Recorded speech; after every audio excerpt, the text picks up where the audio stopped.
Iniciamos la sesión.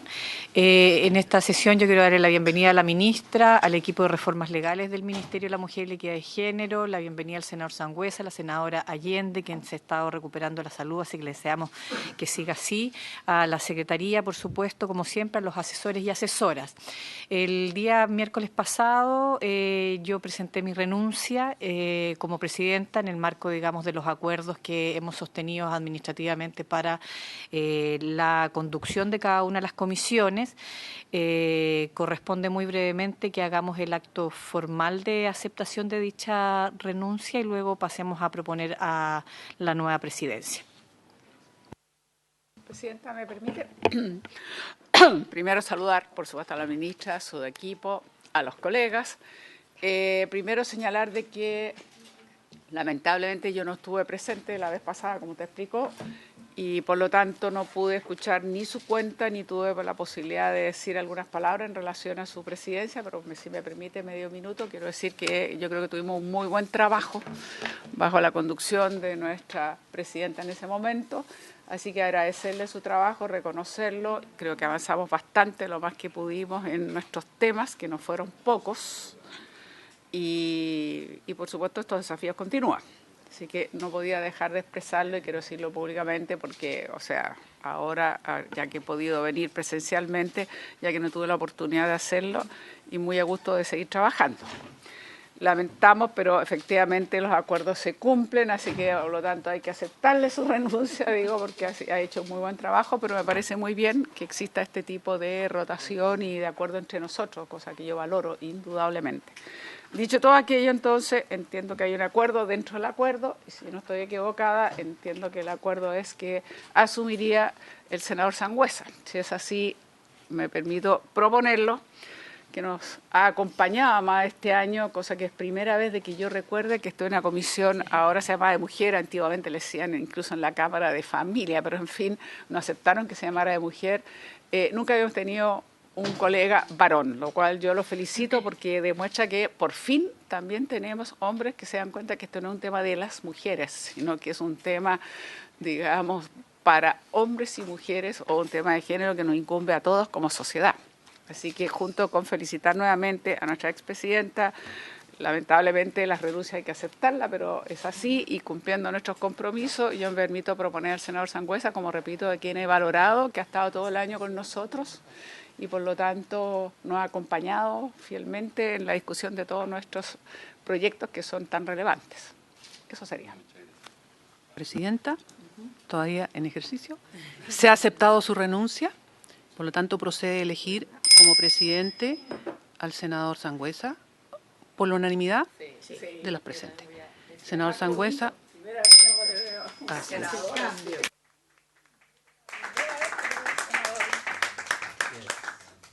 Se le agradece que nos acompañe, sí.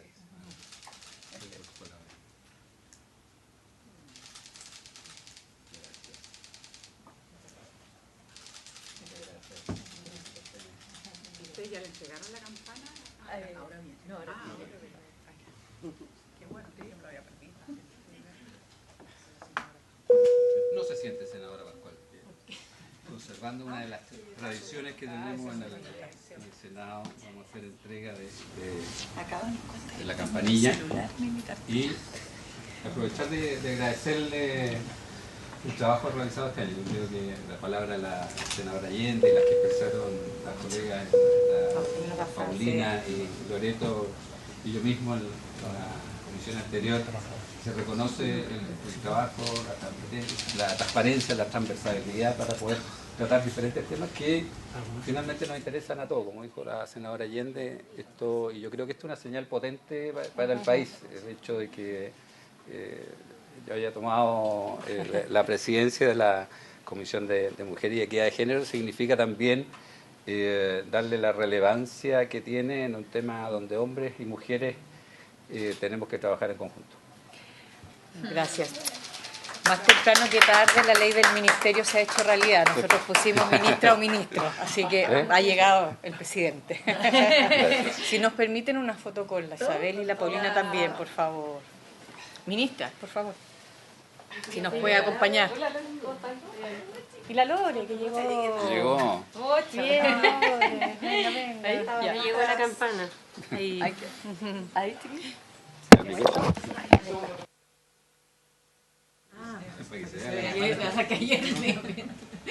Muy bien. Gracias. Ministra senadora, ¿puede ser acá? Gracias. Gracias. Gracias. La labor y éxito, Gracias. los mejores éxitos, presidente. Vale. Obvio, obvio. Yo también. Fuera.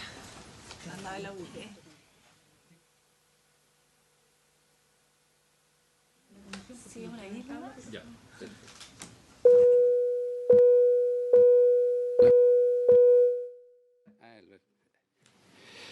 Bueno, agradecer este mandato. Vamos a hacerlo con la transparencia, con la transversabilidad, escuchando a todos, a los de gobierno, oposición y principalmente a la sociedad civil. Así que siempre he tenido esa disposición a que a través del diálogo podamos llegar a acuerdo y consenso por el bien, en este caso, de las mujeres de nuestro país. Voy a recabar la unanimidad porque hay un proyecto que está con suma urgencia y que no está en la tabla, por lo tanto necesitamos la unanimidad para poder continuar su discusión y aprovechar la presencia de la ministra aquí para que exponga. Secretaria. Sí, presidente. Se trata del proyecto de ley que establece un régimen de protección y reparación integral en favor de las víctimas de femicidio y sus familias, que fue aprobado en general por esta comisión. Se fijó un plazo de indicaciones, se recibieron indicaciones que están en el comparado que las integrantes y el presidente tienen a la vista.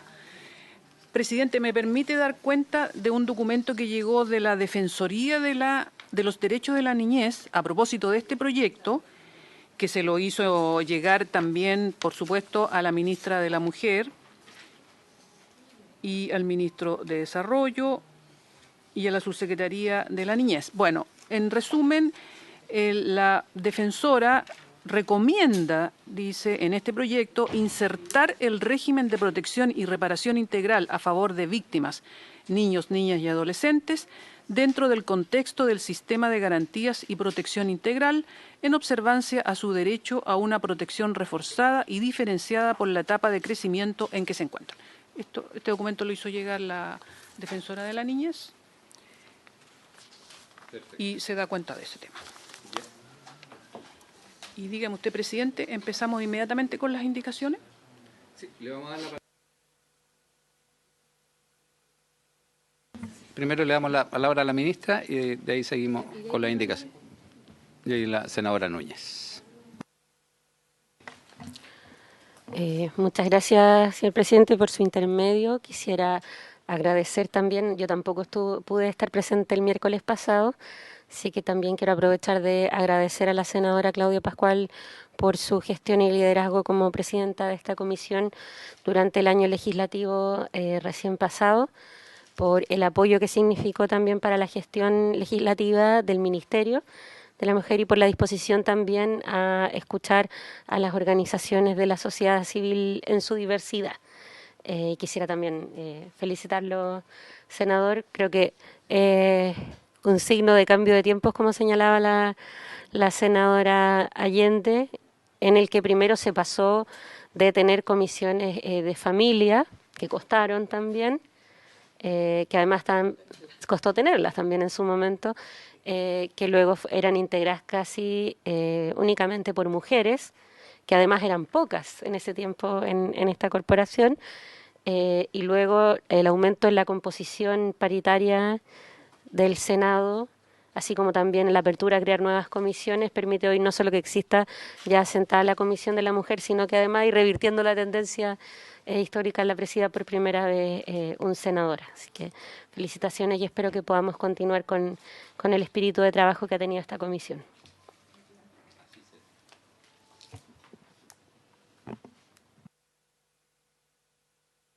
Senadora Núñez. Gracias, presidente. Efectivamente, la semana pasada nosotros que estábamos presentes le dimos las gracias, terminamos todas bien emocionadas con la senadora Pascual y las que estábamos, porque fue una agenda que empujamos como debe ser en esta comisión, de manera transversal, poniendo a las mujeres por delante y con mucha escucha a la sociedad civil. Así que, bueno, reiterar aquello y quería tomar la palabra, presidente, para no dejar pasar la oportunidad de que se sienta acompañado, de que para nosotros, como mujeres, lo queremos decir, lo dijo recién la senadora Allende, pero es un valor agregado que haya un hombre presidente de esta comisión. Yo lo veo al menos de esa forma, por eso lo quería transmitir, porque eso nos va a ayudar también a que con estas señales de a poco se entienda que nosotras tampoco podemos solas, que la sociedad tiene que hacerse cargo de la agenda de género, porque también es la agenda de género, de esta manera, con estas señales. Así que yo valoro mucho que esté presidiendo la comisión y en todo lo que podamos ayudar para que trabajemos de buena manera, porque sé que la va a liderar también de esa forma, cuente con nosotros y cuente conmigo. Así que muchas gracias además por asumir la presidencia de la comisión. Muchas gracias, senadora Núñez, mi colega de Ñuble, Loreto Carvajal. Gracias, presidente. Bueno, lamentar no estuve hace algunos minutos cuando se generó la elección, pero no puedo sino solicitar y permitirme agradecer el inmenso trabajo y gran gestión que hizo nuestra colega senadora Claudia Pascual. Si en Chile podemos exhibir cambios importantes en materia de género, ha sido por un trabajo y una continuidad que es histórica, pero que también habla de tiempo reciente. Tuvimos ocasión de ser parte del gobierno de la presidenta Bachelet, donde por primera vez en Chile tuvimos la posibilidad de tener un Ministerio de la Mujer. Y sin más, tener a Claudia Pascual como ministra de la Mujer, la primera. Por tanto, su labor exhibida por su historia, por su inmensa competencia en estas materias, pero además por esa garra que pone en cada uno de sus proyectos, que no me cupo duda que así se generó y se lideró en el seno de esta comisión, que pudimos avanzar, como dice el resto de las colegas, en materias tan relevantes y que hoy día con mucho orgullo podemos decir que somos parte de una comisión que ha generado cambios importantes en seguridad, en garantía de las mujeres, en garantía de una sociedad que hoy exige y por supuesto nos convoca día a día a que los cambios se generen lo más pronto posible. Sin duda, todos mis, como se dice, mis felicitaciones a mi colega Claudia Pascual, que va a seguir siendo parte de esta comisión. Yo no voy a seguir siendo parte de esta comisión, vamos a ver un recambio, pero esperemos que en mi espacio ojalá venga también otro hombre, porque no podemos sino generar tendencias también de cambio. Y aquí el hecho que tenga un colega senador de la región de Ñuble, como usted, senador Sangüesa, también nos honra como mujeres de una región que construye y que ha sido líder en muchas materias en el país. Ñuble creo que se enorgullece de tener un senador presidente de la Comisión de Mujeres, como a mí me tocó ser también la primera mujer presidenta de la Comisión de Mujeres en la Cámara de Diputados, y eso habla de dónde venimos, ¿ah? Tierra de Violeta, de Arrau, etcétera, y creo que eso es lo que nuestra gente de verdad a veces nos impulsa.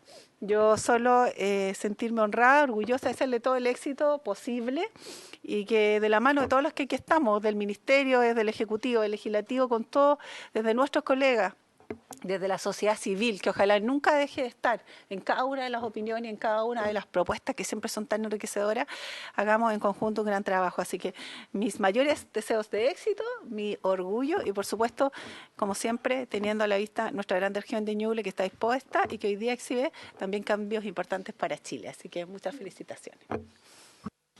Muchas gracias, colega senadora Pascual. Sí, muchas gracias, presidente. Yo solo reiterar los agradecimientos a todas las senadoras que han hablado también en relación a la presidencia anterior y quiero muy en particular a usted desearle todo el éxito en esta labor. Cuente con nosotras para poder avanzar en pos de las mujeres de nuestro país. Tal como dijo la senadora Núñez, siéntase acompañado para lo bueno y no le quepa la menor duda que va a estar acompañado por si acaso si le tenemos que decir algo. Va a estar súper acompañado, pero no, es muy, muy en serio.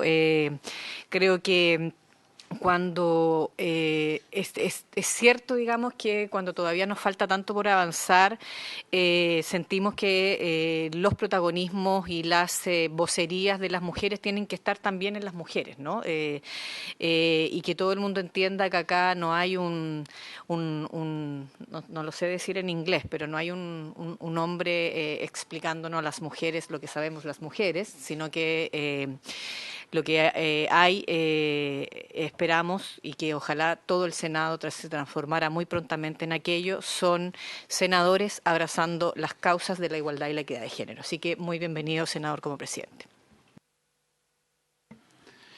Bueno, agradecer las palabras de cada una de ustedes. En realidad ha sido más emocionante de lo que uno pensaba. Yo pensé que iba a ser una ceremonia más bien fría, pero esto demuestra también el trabajo en equipo. Aquí yo agradezco las palabras de desearle éxito a uno, pero también ese éxito depende de cómo en conjunto vamos conversando y dialogando. Y dentro de eso, mañana estamos coordinando una reunión con la ministra para establecer las prioridades de la agenda del año que viene.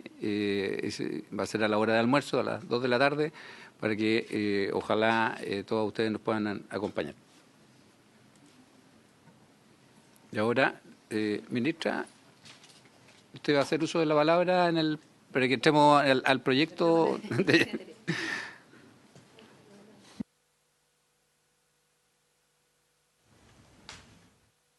Muchas gracias, presidente, por su intermedio. Quisiera primero referirme, entiendo que el proyecto ya fue aprobado en general, por lo tanto no me corresponde ya introducirlo. Quisiera referirme al oficio enviado por la Defensoría de la Niñez. Respecto a lo solicitado, la Ley de Garantías es, por cierto, un marco general para niños y niñas que ya es ley. La remisión de niños y niñas a ese sistema ya se encuentra contemplado en la inclusión del servicio correspondiente en el circuito intersectorial del femicidio y en la referencia y los marcos del proyecto sobre vida libre de violencia, que es más general y más amplio y por lo tanto y con efecto de ojalá poder tener una rápida tramitación y no abrir un nuevo plazo, digamos, porque entiendo que esto ya fue enviado fuera de... cuando ya había pasado el plazo de ingreso de indicaciones, si no, ciertamente podríamos haberlo evaluado de otra forma, pero me parece que de todas formas está contenido en tanto las formas de derivación a través del circuito intersectorial como a través del marco comprensivo que indica la ley.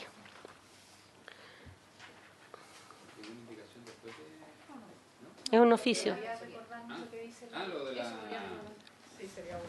Es la comunicación de la defensora de la niñez, presidente, que ella dice que esto debe considerarse dentro del sistema integral. Pero, como dice la ministra, claro, como dice la ministra, en la ley 21.430, que es sobre las garantías y protección integral de los derechos de la niñez y adolescencia, en el artículo 57, dentro de las definiciones, dice que este sistema realiza sus funciones a partir de una serie de acciones destinadas al respeto, protección y cumplimiento de todos los derechos y garantías de niños, niñas y adolescentes establecidos, etcétera. Y ahí dice se desarrolla a partir de una red intersectorial integrada de diferentes medios de acción ejecutados a partir de políticas, planes, programas, servicios, prestaciones, procedimientos y medidas realizados por diferentes órganos de la Administración del Estado, debidamente coordinados entre sí, así como por actores de la sociedad civil.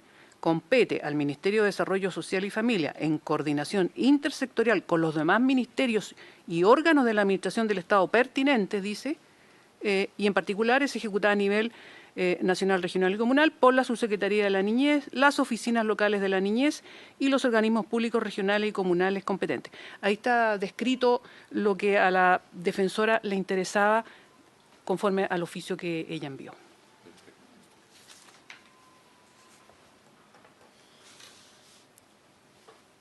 ¿Empezamos las indicaciones, presidente? Exacto. Ya. Veamos Entonces el presidente pone en discusión, ¿sí?, las indicaciones que fueron formuladas. El artículo primero no fue objeto de indicaciones. En todo caso, es bueno recordar que dice que esta ley tiene por objeto la creación y fortalecimiento de las acciones efectivas y necesarias por parte del Estado para la atención y reparación integral de las víctimas de femicidio y suicidio femicida. Respecto al artículo 2, donde se consigna el concepto de víctima, tenemos 3 indicaciones. Una del presidente de la República para reemplazar el encabezado, que diría así: concepto de víctima, para los efectos de esta ley, se considerará como víctima. Luego, las senadoras Pascual, Allende y Carvajal proponen reemplazar la letra D, que se refiere a la actual pareja sentimental de la ofendida, que también se consideraría como víctima, a la madre o al padre de sus hijas e hijos y a quienes tengan el cuidado personal de estos. Las senadoras proponen sustituir esta letra D por la siguiente: a la madre o al padre de las hijas o hijos de la ofendida por el delito, a quienes tengan el cuidado personal de estos y a la actual pareja de la ofendida que tenga una relación de carácter sentimental sin convivencia. La senadora Núñez propone intercalar en el texto aprobado en general entre las palabras pareja y sentimental la frase de carácter. Por lo tanto, sería a la actual pareja de carácter sentimental de la ofendida por el delito. Esas son las 3 indicaciones, presidente, que dicen relación con este concepto de víctima. No son excluyentes, por lo tanto, podríamos votar primero la del Ejecutivo. Así es. Entonces el presidente pone en votación la primera indicación del Ejecutivo para reemplazar el encabezado. Concepto de víctima, para los efectos de esta ley, se considerará como víctima. Senadora Carvajal, a favor. La primera indicación. Senadora Pascual. A favor. A favor. Senadora Allende. A favor. A favor. Senadora Núñez. A favor. A favor. Presidente. A favor. A favor. Entonces, la indicación del Ejecutivo fue aprobada por la unanimidad de los integrantes. Como dice el presidente, no son excluyentes, entonces la indicación siguiente de las senadoras Pascual y Allende proponen reemplazar la letra D, como se leyó, y la senadora Núñez, a su vez, propone dejar la frase a la actual pareja sentimental por a la actual pareja de carácter sentimental. Presidente. Sí, presidente. ¿Ofrezco la palabra? Sí. Senadora No, esto es Núñez, simplemente senadora porque Pascual. el objetivo es que esto ya está en estos términos reconocido en otras normas, entonces simplemente para que nos vayamos adecuando al resto del ordenamiento jurídico, no tiene un trasfondo de por qué, por ejemplo, destacar lo sentimental o no, simplemente que en el resto del ordenamiento, como por ejemplo en el femicidio, en el artículo 390 bis, en el inciso 2, ya se habla de esta manera y creo que es importante discutir la ley respetando el resto del ordenamiento. Eso. Senadora Pascual. Sí, en relación a la indicación que pusimos nosotras también, plantear que lo que primero hicimos fue un reordenamiento nomás, solo partir, digamos, con la madre o el padre de las hijas de la ofendida, digamos, que nos parecía que podía ser más claro el literal, y tuvimos la misma intención que la senadora Núñez de poder homologar a alguna de las denominaciones de las parejas de carácter sentimental que ya están colocadas en otras normativas, no busca nada más, digamos, de fondo que aquello. Es formal, pero nos parece importante para que no sea objetada luego la legislación. Eso. Se puede, perdón. Yo, sí, Porque tengo se puede votar una... porque están, en el fondo, las dos están... Tendrían que fundirse, Sí. resumirse. Fundirse, Apuntan a lo mismo. Subsumida, dicen, Subsumida, pero... claro. Es refundirse. ese término no... O refundida. Sí, lo exacto. inventaron. Entonces, no sé, pues si vamos a votar Entonces, la letra D. lo que propondría entonces es que subsumida, como se utiliza aquí el término, y la aprobáramos como una sola. Quedaría con, como la indicación de la senadora Núñez dice, de carácter, en la otra indicación está, en la letra D está. Está. Por eso queda subsumida, porque está. Sí, exactamente, votemos una, sí. Entonces, aprobada por la unanimidad de del integrante. ¿Sí? Sí.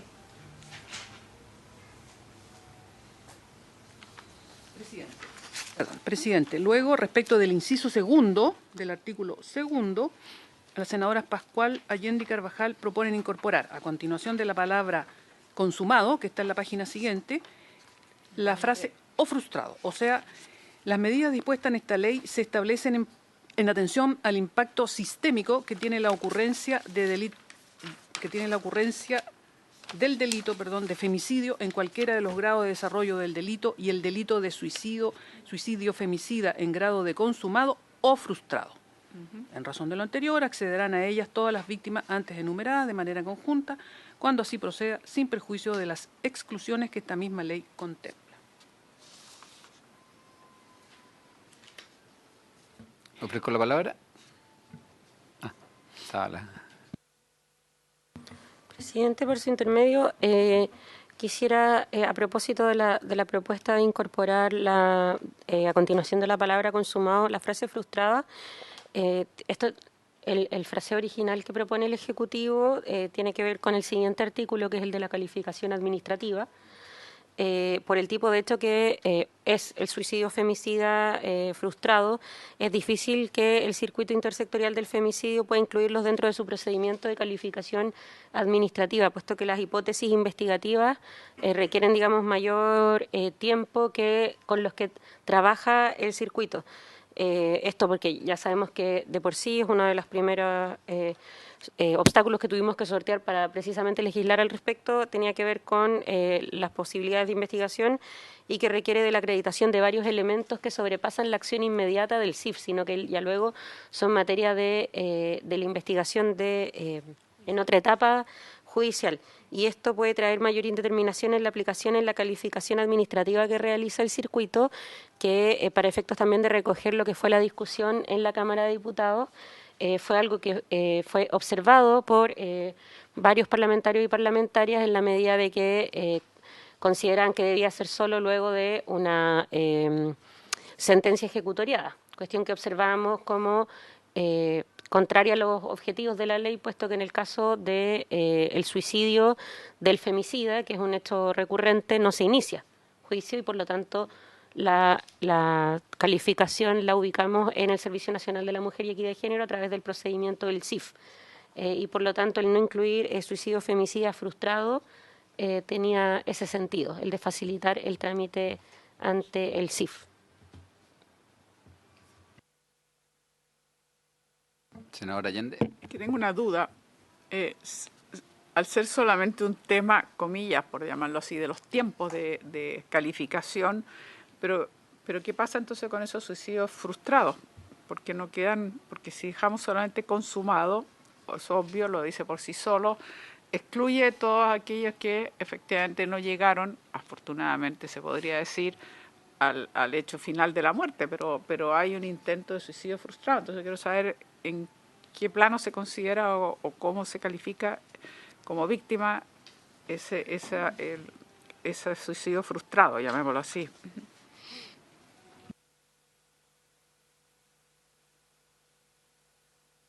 ¿Ministra? ¿O Camila? Camila. Buenos días, presidente. Por su intermedio, saludar a la senadora en esta comisión.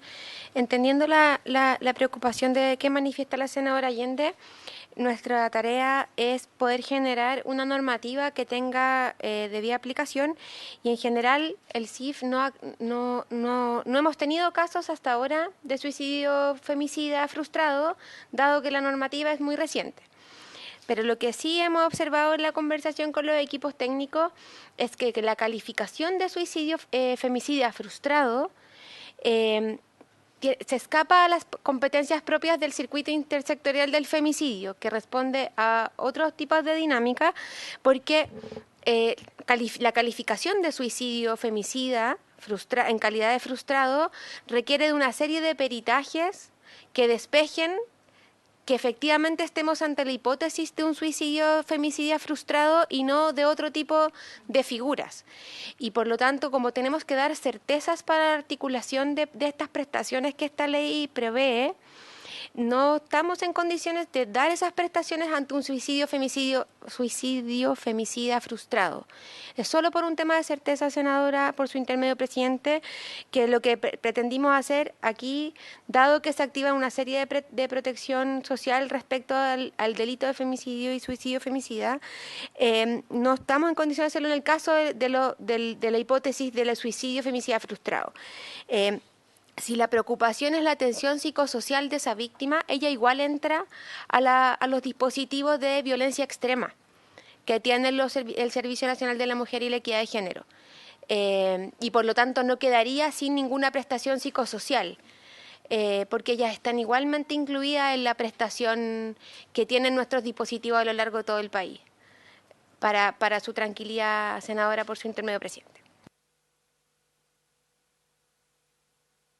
Senadora Pascual. Gracias, presidente.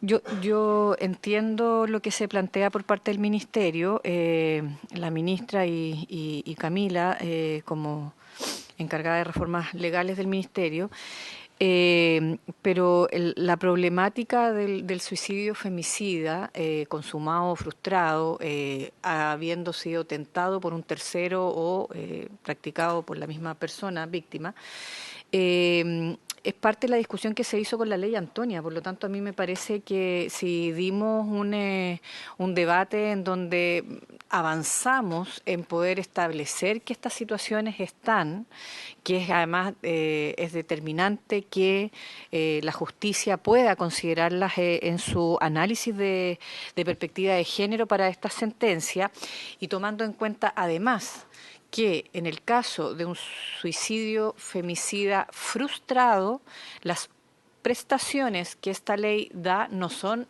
la reparación por parte de una pensión, etcétera, sino que específicamente el fuero laboral. Me parece que no sería tan complejo considerarlo, puesto que como el fuero laboral tiene un año, tiene un lapsus de tiempo que pudiera estar más acorde a una calificación del CIF, digamos, ¿no? En esta hipótesis en particular, lo digo. El CIF califica muy rápidamente, indudablemente, cuando es un femicidio frustrado o consumado, y en este caso tiene ahora, entiendo yo, la impronta de también calificar un suicidio femicida, consumado, pero pudiera darse un tiempo mayor para calificar también uno frustrado, en tanto la garantía sería para el fuero laboral, no para otra prestación vinculada, por ejemplo, a un pago de pensión, que no es lo que estamos buscando con la indicación. No sé si es factible que el Ejecutivo pudiera allanarse, digamos, a que lo pudiéramos incorporar, o si es que necesitan algún estudio mayor, y me permite, presidente, sugerir si lo pudiéramos dejar pendiente a una mejor evaluación del Ejecutivo, ¿no? Gracias, senadora Pascual. Senadora Núñez. Sí, es que sin entrar en el fondo de la indicación, y creo que sí, que podríamos tomarnos un tiempo para poder revisarla, tengo la duda porque cuando discutimos el suicidio femicida, lo discutimos y lo establecimos en la eventualidad que éste se concretara. O sea, no tenemos en nuestra legislación el suicidio femicida frustrado, salvo que uno, y ahí tengo la duda y la quiero plantear, presidente, a lo mejor la Secretaría también nos puede ayudar, a que lo homologuemos al homicidio frustrado, propiamente tal. Pero en ese caso, eventualmente habría que remitirse al Código Penal para un homicidio frustrado sin perspectiva de género, o, ¿cierto?, tenemos establecido el suicidio femicida frustrado, con su pena distinta, evidentemente, a quien termina concretándolo. Gracias. Ministra. Muchas gracias, presidente, por su intermedio. Yo, por cierto, comprendo y comparto el objetivo de la indicación. Lo que observamos era respecto a cómo lo procedimental respecto a los tiempos del circuito intersectorial. Ahora, creo que de todas formas podemos comprometer que más que un mayor estudio, podamos comprometer una disposición transitoria para poder regular el procedimiento, porque efectivamente los beneficios que serían como el fuero, que serían conducentes de suicidio femicida frustrado, serían fuero y otras cuestiones que tienen que ver con el régimen de protección social, y por lo tanto habría que establecer con más precisión el procedimiento, cuestión que se puede hacer en los transitorios. Porque lo cierto es que no es que no se pueda hacer, lo que pasa es que no tenemos todavía ningún antecedente de cómo se podría hacer, porque no hemos tenido que activar el CIF porque la legislación es nueva. Entonces me parece que esa puede ser una solución. Gracias, Mitra. Entonces lo dejamos pendiente a la espera de que el Ejecutivo y también le dé una vuelta si existe como delito tipificado el femicidio frustrado, porque lo que yo entiendo es que es quien indujere ese es el concepto. No, como quedó redactado es con ocasión de, y está contemplada la posibilidad del suicidio femicida frustrado. Por su intermedio, presidente. El artículo 390 sexies del Código Penal dice: el que con ocasión de hechos previos constitutivos de violencia de género cometidos por en contra de la víctima causare el suicidio de una mujer, será sancionado con la pena de presidio menor en su... Sí, causar el suicidio de una mujer.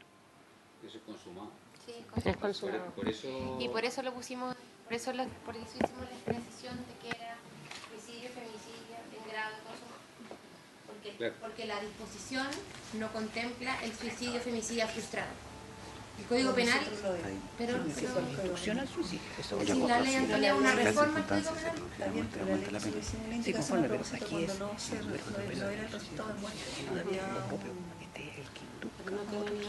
pero no quedó, si está publicado el Código. Eso es lo que quedó. Pero de todas maneras, como lo vamos a dejar pendiente, le damos una nueva revisión al Ejecutivo para aclarar si existe o si no existe. Porque si no existe, digamos, es infructuoso que quede acá.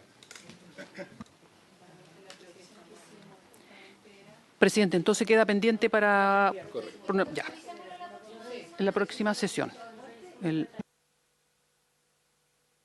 A la vuelta. Tienen una semana completita. Presidente, a continuación, artículo 3, calificación de las víctimas. Aquí el presidente de la República propone incorporar un inciso segundo nuevo, pasando el actual a ser inciso final. Entonces dice: calificación de las víctimas, el Servicio Nacional de la Mujer y la Equidad de Género calificará la condición de víctima para acceder a las prestaciones que esta ley indica. Esta calificación administrativa no tendrá ningún efecto en la determinación de las responsabilidades que deriven de los hechos y que deben ser establecidas por los tribunales competentes conforme a lo dispuesto en la ley.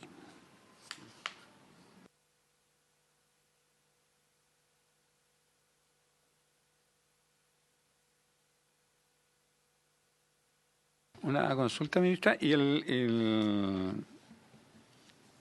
entiendo la indicación en el sentido de que, digamos, no tiene efecto judicial independiente, pero sí el reglamento, eso lo van a establecer en otro, porque aquí el artículo 3 lo que tenía que decía que un reglamento dictado por el Ministerio de la Mujer y la Equidad de Género, suscrito por el ministro o la ministra de Hacienda, regulará el procedimiento de calificación de la condición de víctima a que se refiere este artículo. Aquello continúa como parte de la propuesta. Entonces sería una... perfecto, ya. Una adición. Perfecto. Que si se me permite, presidente, es una adición que tiene como objetivo entregar mayor certeza jurídica respecto a la calificación administrativa. Es decir, que la calificación administrativa que tiene como objeto a las víctimas no tiene que ver ni interfiere en el proceso penal.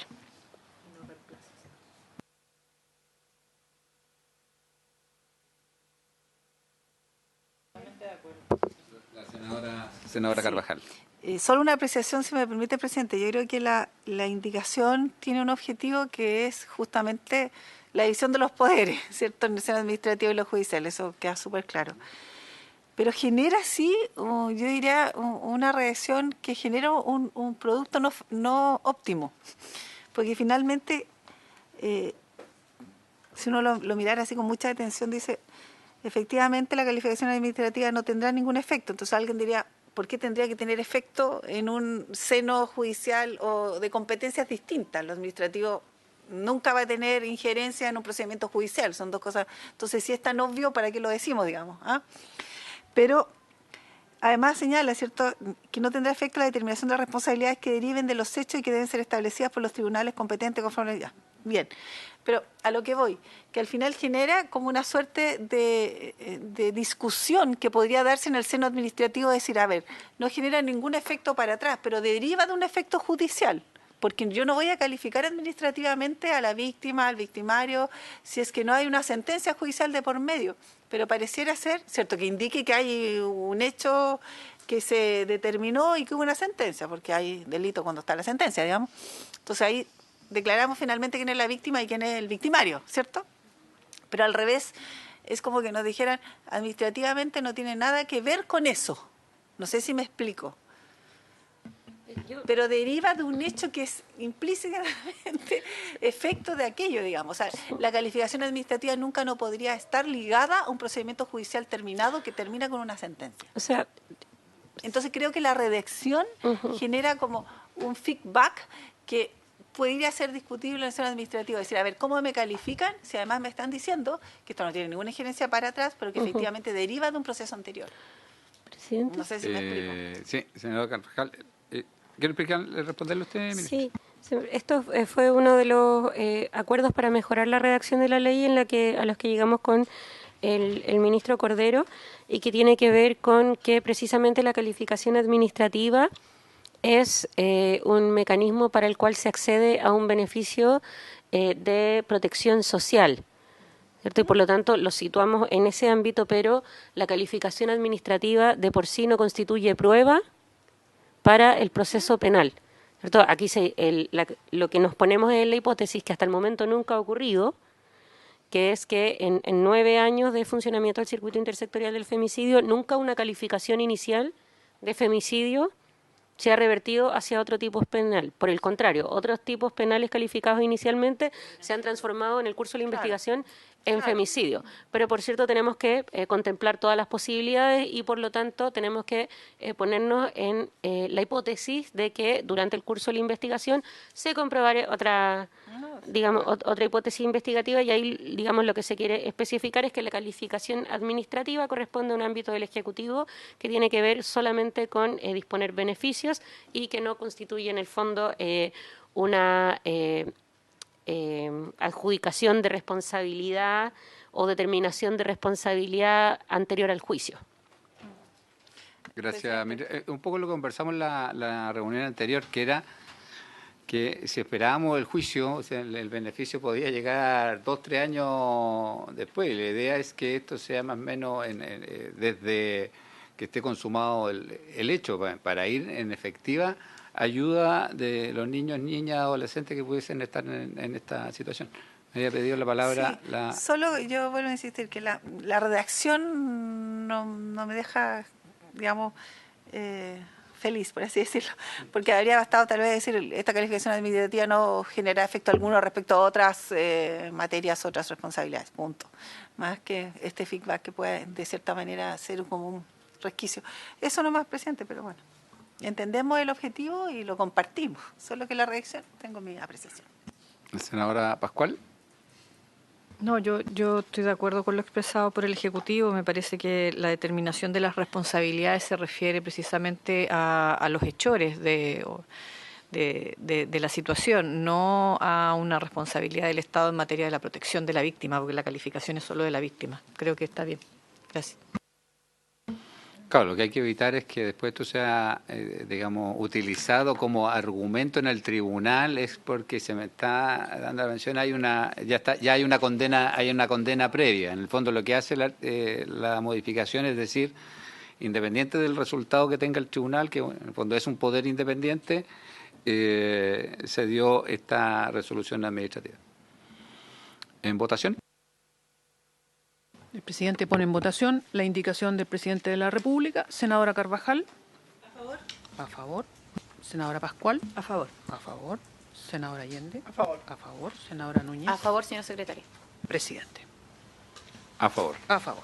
Aprobado por la unanimidad de los integrantes. Página 4 del comparado. Artículo 5º. derecho a pensión de los hijos e hijas de las víctimas de femicidio o suicidio femicida. Se establece una pensión mensual en beneficio de los hijos e hijas menores de 18 años de las mujeres consideradas como víctimas, conforme al literal A del artículo 2, del delito de femicidio o suicidio femicida en grado de consumado. La senadora Núñez, dirigido a este inciso primero, propone agregar una oración final. Sin perjuicio de ello, los hijos o hijas que continúen estudiando podrán solicitar prórroga de la pensión hasta la edad de 21 o 28 años respectivamente. Esta indicación es inadmisible, pero la senadora la presentó, así que, presidente, usted la pone en discusión. Hay que decidir si es admisible primero, ¿no? Eso. Ya. Senadora Núñez. Gracias, presidente. Yo estoy consciente que esto requiere patrocinio del Ejecutivo y estando el Ejecutivo en la comisión acompañándonos durante toda la tramitación, evidentemente la presento con el ánimo de que la puedan patrocinar. Ahora, antes de aquello, quiero explicar por qué a mí me parece importante que se pueda considerar. Porque en todo nuestro ordenamiento, cuando uno llega a algún beneficio, voy a decirlo por un lado, reparación en estos casos, o directamente la responsabilidad que le cae a quien debe alimento y que se extiende hasta pasada la mayoría de edad, siempre y cuando ese hijo o hija esté realizando estudios superiores, pueda también ser considerada esa reparación hasta esa edad, en ese caso, en esta ley. Obviamente, y también prefiero yo decirlo, esto irroga gasto, por eso requiere el patrocinio del Ejecutivo. O sea, entiendo que si ya estamos llegando a una reparación económica a través de esta pensión mensual a quienes ya están establecidos en este proyecto de ley, entendiendo que el límite es su mayoría de edad, no quiero ser yo la que exija algo más sabiendo que no están esos recursos, lo quiero decir de esa manera. Pero también, y lo planteo yo misma como alternativa, porque el objetivo es que ese hijo o hija, que sabemos, por mucho que sea mayor de edad, y uno lo ve en la propia familia, no tiene cómo sustentarse y eventualmente no tendría cómo sacar adelante sus estudios, si no es con este apoyo que en este caso actúa como una reparación además, y lo vuelvo a subrayar. Hoy en nuestro país tenemos gratuidad, pero esa gratuidad es cumpliendo determinados requisitos. Entonces, en este caso, si no es a través de la prórroga de la pensión mensual que estamos discutiendo en este proyecto, podría ser a través de aquello siempre y cuando obviamente no tuvieran que cumplir con esos otros requisitos. O sea, una reparación de esta envergadura, cuando a un hijo o hija le arrebataron la vida a su madre, no responde a si su situación, como opera la gratuidad, requiere de apoyo del Estado económico. No, o sea, operaría desde el punto de vista de una reparación. A lo mejor lo que yo planteo es que existiendo ese instrumento, como es la gratuidad, se podría en esa ley hacer un distingo de no exigir esos requisitos y que operara de esa forma. Entonces, a lo mejor, presidente, no lo vamos a resolver acá, pero mi trasfondo en esta indicación responde a que como en el resto del ordenamiento y por distintos motivos uno acompaña a ese mayor de edad que está sacando adelante su futuro, también lo podríamos considerar acá con mayor razón si estamos hablando de una ley reparatoria. Gracias, presidente. Gracias, senadora Núñez. Yo tengo una duda en la indicación, habla de 21 o 28 años y este proyecto de ley es hasta los 18. Entonces queda ahí una claro. ¿Y por qué? Y además el término 21 o 28 son excluyentes, porque es uno u otro. Pero le vamos a dar la palabra a la senadora Allende. Yo comprendo muy bien lo que señala la senadora Núñez, de hecho tengo la misma mirada, un poco que esto es un tema distinto, es una reparación y debería ser deseable acompañar a esos menores de edad que quedan, digamos, en esa situación al perder la madre bajo estas condiciones. Sin embargo, quiero aclarar de que esto es justamente una reparación que es distinta a la pensión alimenticia, entonces nosotros tenemos que tener en consideración, yo supongo, que si la madre, independientemente que lamentablemente termina con resultado de muerte, pero antes de la muerte de la madre, lo más probable es que ya tenía una pensión alimenticia, porque había un grado de separación y hay hijos de por medio. Por lo tanto, quiero saber cómo se vinculan ambos. Yo entiendo que estamos hablando de reparación y que sería muy deseable y que hay que buscar una salida, pero efectivamente solo podría ser patrocinado el Ejecutivo, porque claramente no es admisible. Me gustaría que el Ejecutivo se pronunciara al respecto, cómo lo ven ellos, como en un sentido más de reparación. Entiendo igual que la pensión alimenticia, aun cuando la madre muera, evidentemente tiene que seguir su camino, y eso hoy día la hemos no solo fortalecido, sino que la hemos hecho que casi no haya escapatoria, de alguna manera, con el registro deudor y lo que sea. Yo imagino que todo eso sigue igualmente siendo válido, por lo tanto hay una pensión alimenticia que se mantiene independientemente de la madre. Sin embargo, mirándolo como una reparación, creo que es deseable, pero solo es posible con patrocinio. Gracias, senadora Allende. La senadora Carvajal. Gracias, presidente. La verdad es que uno ha venido promoviendo y procurando muchas veces que el Estado finalmente subrogue en caso de situaciones tan imposibles de resistir individualmente, sobre todo cuando se trata de menores, como el caso de un femicidio. Más aún cuando va acompañada muchas veces, y esto yo lo digo por expertise, como seguramente las colegas podrán también compartir conmigo, que muchas veces cuando hay el asesinato o el femicidio de una madre, va de la mano muchas veces el suicidio del padre. Entonces quedan los hijos a voluntad de nadie. Esa es la realidad, por lo menos lo que uno conoce y percibe muchas veces. Entonces, si hay situaciones en que efectivamente el Estado tiene que tomar de la mano a esa niño, niña, que no tiene a dónde acudir, es justamente una de estas. Yo entiendo que probablemente la situación en general nunca, porque además nunca se hace seguimiento qué pasa. Hoy día estamos haciendo acciones más proactivas respecto a qué pasa con el victimario. Tenemos, como ustedes dicen, una ley, tenemos más, como se dice, armamento como para de pronto hacer ese seguimiento, pero muchas veces se pierde el destino justamente del menor.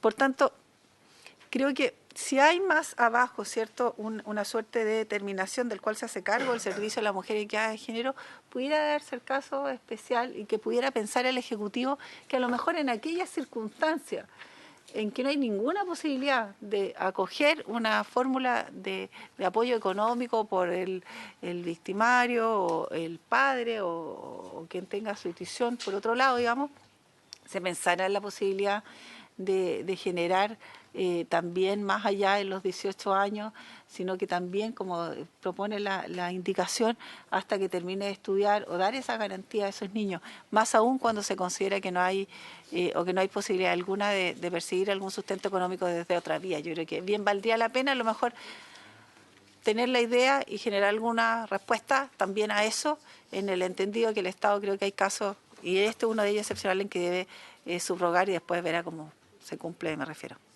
Eso. Ministra. Muchas gracias, presidente, por su intermedio. Bueno, evidentemente, en opinión del Ejecutivo, esta es una indicación que irroga gasto fiscal, pero quisiera especificar que efectivamente va en un sentido distinto al que pretende establecer la propuesta, porque la propuesta de reparación y subvención no es un símil de la pensión de alimentos, sino un aporte financiero que se realiza por parte del Estado a niños y niñas que, digamos, además de estar en una condición de mayor vulnerabilidad o categoría de especial protección a propósito de que son menores de edad, además han perdido a su madre producto de un acto extremo de violencia femicida. La causa, el hecho causante de la pensión es la muerte de la madre en circunstancias de extrema violencia de género, lo cual profundiza además las condiciones de vulnerabilidad. Y por lo anterior el criterio que se sigue no es el mismo de la pensión de alimentos, porque es la minoría de edad. Y en ese sentido, también hay que considerar que la muerte de la madre, y eso está contemplado en los artículos anteriores cuando se menciona que van a poder ser titulares de la categoría de víctima a quienes tengan el cuidado personal de los niños y niñas, que suelen ser, digamos, la experiencia, los abuelos, las abuelas, madres o padres de la víctima. se los sitúa también dentro del régimen preferente que se comenta en el artículo 4. Es precisamente en el sentido que mencionan las senadoras, que en el artículo 4 se habla de que de todo el paraguas de la protección social. Se me permite, se señala el artículo 4 entrega un criterio de preferencia y por eso el fraseo es tal en que toda la oferta de protección social en la que las víctimas son titulares, eso incluye educación, salud y vivienda, contemplando, por ejemplo, la gratuidad a la que se conduce a través del formulario FOAS, que está incluido dentro del régimen de protección social a través del registro social de hogares, salud a través de la calificación de tramos, que también se hace a través del registro social de hogares y, por cierto, vivienda, que, digamos, todos conducen al mismo instrumento. Es decir, en este artículo está contemplado la preferencia para los niños y niñas víctimas y también para quienes tengan su cuidado personal en toda la oferta de la acción estatal respecto a protección social. Y es en esa hipótesis que está contemplada, por ejemplo, la educación universitaria o técnico profesional y otro tipo de beneficios que vienen de la protección social. Gracias, ministra. Me había pedido la palabra la senadora Núñez y después la senadora Carvajal. Presidente, a veces es mejor, al parecer, ahorrarse las comparaciones cuando uno las quiere mencionar para poder ejemplificar algo, si es que vamos a entrar en ese debate, porque yo evidentemente entiendo que no estamos hablando de una pensión de alimentos, ¿ya? Y segundo, lógicamente entiendo que estamos hablando de un aporte financiero. Y, por supuesto, el motivo que nos convoca. Entonces, voy a ocupar esas palabras para que nos empecemos a entender. Yo lo que he planteado en esta indicación es que ese aporte financiero, y a propósito de su pregunta, presidente, llegue hasta que ese hijo o hija termine sus estudios, porque un aporte financiero que responde a que quien eventualmente se hace cargo de aquello, que es el padre, la madre, hasta que ojalá, ¿cierto?, sus hijos, sus hijas terminen de estudiar, tiene que llegar hasta aquello si es que podemos hacer un esfuerzo mayor en materia de recursos. Yo prefiero, presidente, que el Ejecutivo nos diga, no tenemos, que lo planteé incluso la primera vez que intervine, más recursos que cubrir hasta los 18 años, pero, insisto, entendemos el fondo del asunto, como al menos yo entendí, ¿cierto?, empatizaron todas las senadoras de la comisión. Y en el caso de la gratuidad, si bien la protección social da preferencia, yo creo que en el caso al menos de la gratuidad, porque a eso va la indicación, a la educación, pueda quedar de manera más específica o a lo mejor para, insisto, una próxima comisión, el Ejecutivo se comprometa a que se cambie, se modifique a propósito de los requisitos que requiere la gratuidad, no solamente una preferencia en la agenda sí, bien digo, de protección social que ya contempla la ley, porque si no, sinceramente, es muy complejo poder acceder a aquello cuando, por ejemplo, estemos frente a una persona, al hijo, a la hija, que eventualmente pueda tener una buena situación económica. O sea, creo que en esto no podemos entrar en un distingo en el caso de la gratuidad si precisamente estamos hablando de un aporte financiero para reparar a quien ha perdido su madre producto de un femicidio. Entonces, eso me parece que me parecía importante destacarlo. Yo lo de la pensión lo puse a modo de ejemplo, pero evidentemente sé que no es lo mismo y que no estamos convocados en este proyecto de ley a discutir aquello, pero sí quiero insistir en que el aporte financiero que estamos discutiendo, a propósito precisamente del argumento, ojalá, ¿cierto?, pueda llegar hasta que se termine su estudio, y si no es así, hacer ese esfuerzo de que en el caso de la gratuidad no solamente sea una preferencia, sino que ojalá quede directamente entregado a través de esa vía. Y de lo contrario, bueno, yo entiendo perfectamente, ¿cierto?, que ya acá se está haciendo un esfuerzo desde el punto de vista financiero, porque esto requiere recursos, y a lo mejor, así como en su momento hubo un registro de deudores de alimentos y luego se avanzó en un pago efectivo, bueno, tengamos entonces como primer pie, pero la voluntad de avanzar hasta que podamos llegar con esos recursos. Y no tengo ninguna duda que en una discusión de una ley de presupuesto este año para el presupuesto 2024 vamos a estar todas y todos. Gracias, presidente.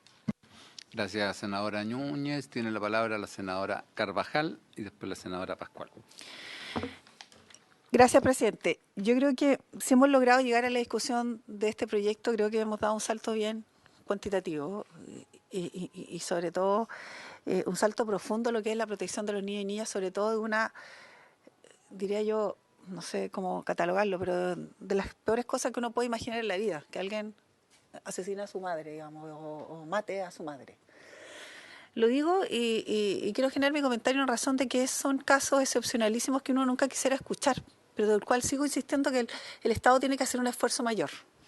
O sea, yo entiendo, al igual que lo han señalado, que esto no es una pensión de alimentos, y bien que no sea una pensión de alimentos, porque aquí si tuviéramos un victimario que además le paga alimentos, le va a exigir regulación de visita y le va a exigir derechos, es decir, me van a obligar a mí a razón de un pago, no sé cómo catalogarlo, perdónenme la expresión a lo mejor, pero de además visitar al asesino de mi madre, porque me está pagando y porque además me va a seguir responsabilizándose de esas prestaciones hasta que yo sea educado. Y miren que tengo que hacerlo, porque capaz que en una de esas, si yo no cumplo, qué sé yo, me quite la pensión, si lo vamos a ese tramo. Yo sé que estoy exagerando y tal vez no quiero hacer de esto una caricatura, porque sé lo profundo que conlleva a lo mejor lo que quiero decir. Pero creo que en circunstancias de que tenemos, no sé cuál fue la cifra última de femicidio del año 2022, no lo tengo cerrado, serán 30, 40, 45, 49, 50. Estamos hablando de un universo de niños y niñas que no es, y gracias a Dios, no es más, no es mucho. Yo creo que el esfuerzo que debe hacer el Ejecutivo y que yo creo debemos darnos la tarea a nosotros y no renunciar a hacerlo, debe darse. Yo insisto, yo sé que podemos haber reparación, que podemos entrar en perdónenme la cotidianidad, pero en el catalogar, digamos, la situación económica para ver si es prioritario o no en algunos beneficios, pero estamos hablando de una cuestión mayor. Y yo no quiero renunciar a que mi gobierno haga el esfuerzo. No han de ser, y yo no sé si tenemos el seguimiento de las cifras, de acuerdo a lo que ustedes señalan, muchos niños y niñas. Pero si hay algo en que a lo mejor debemos hacer el esfuerzo conjunto para meter la mano del Estado en recursos disponibles para esto, yo creo que este debe ser el momento. Yo propondría, presidente, que dejáramos pendiente esta indicación, que le trasladáramos a lo mejor la conversa, incluso hacerla con Hacienda, con sea necesario, pero para generar un fondo que al menos nos garantice un acompañamiento económico hasta que termine su educación. Gracias, senadora Carvajal. Tiene la palabra la senadora Pascual. Gracias. Gracias, presidente. Yo entiendo el punto político que hace la senadora Núñez. Entiendo indudablemente que la indicación es inadmisible, pero quisiera a lo mejor generar, digamos, un contexto, digamos, para una posible evaluación, valoración de parte del Ejecutivo. Lo primero es que yo creo que esta pensión, y comparto plenamente lo que plantea el Ejecutivo, no es comparable ni equiparable a la pensión de alimentos. Es una pensión de reparación y por lo tanto una concepción totalmente distinta. Por lo mismo, el orden etario no me calza exactamente igual. Sin embargo, creo que tenemos un antecedente y que son la ley de reparación Valech. Y la ley de reparación Valech tiene un horizonte temporal distinto. No son los 18 años, son los 25 años. Parejo. Entonces, por eso lo expongo, porque creo que tiene una naturaleza, no es igual, indudablemente, porque en un caso son los agentes del Estado quienes perpetraron el hecho, en este otro caso es un particular, pero es la conciencia sobre el daño que le hace a una sociedad y a una comunidad la violencia de género. Por lo tanto, desde esa perspectiva, si es factible evaluar, y muy en la línea de lo que decía tanto la senadora Núñez, la senadora Carvajal, la senadora Allende, de que esto también tiene que generar un compromiso y que esperemos que estos casos no aumenten y por lo tanto son un número muy acotado y muy fácil de tener, digamos, en registro, ¿no? O sea, desde esa perspectiva. Entonces, si es que es posible allanarse a buscarlo. Lo segundo es que quiero plantear que creo que el tema de el apoyo en la educación a lo mejor sería mucho más pertinente poder generar una indicación a la ley 19.992, que es la que genera las becas. Y ahí generar el criterio de una beca si es que fuera además hijo o hija de una víctima de femicidio. No sé si creo que, entraría más por ese lado, también es sumamente acotado, no es algo que se agrande mucho y no entra, digamos, en esta otra, que es el concepto de reparación propiamente tal. No sé si me explico. Desde esas dos perspectivas me parece que pudiera ser un aporte si es que el Ejecutivo está en disposición, digamos, de poder verlo. Y lo otro, que en honor al tiempo, solo consultarle al Ejecutivo, para si lo pudiera ver para la próxima sesión, es que el artículo 4 no fue indicado, yo lo entiendo obviamente por aprobado, pero como el artículo 4, que es el primer artículo del título 2 de las medidas de reparación, habla solo de las víctimas de femicidio. Entonces no sé si aquí se incluye o no el tema de suicidio femicida y bueno, de ahí la explicación pertinente, porque de eso se deriva también porque si no, no tendría ningún sentido excluir solo el fuero laboral. ¿Me explico? O sea, solamente.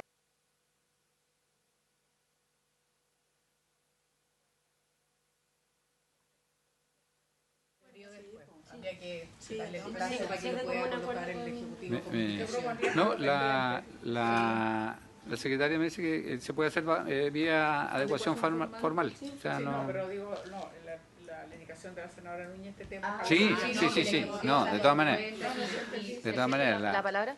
No, o sea, no. O sea, obviamente que no es para que se resuelva acá. Yo pongo el punto, además, por favor, entiendo de la mejor buena fe y también lo quiero decir, Mayano, lo que dice la senadora Pascual. O sea, nosotros tomamos esta referencia por poner alguna edad, ¿verdad?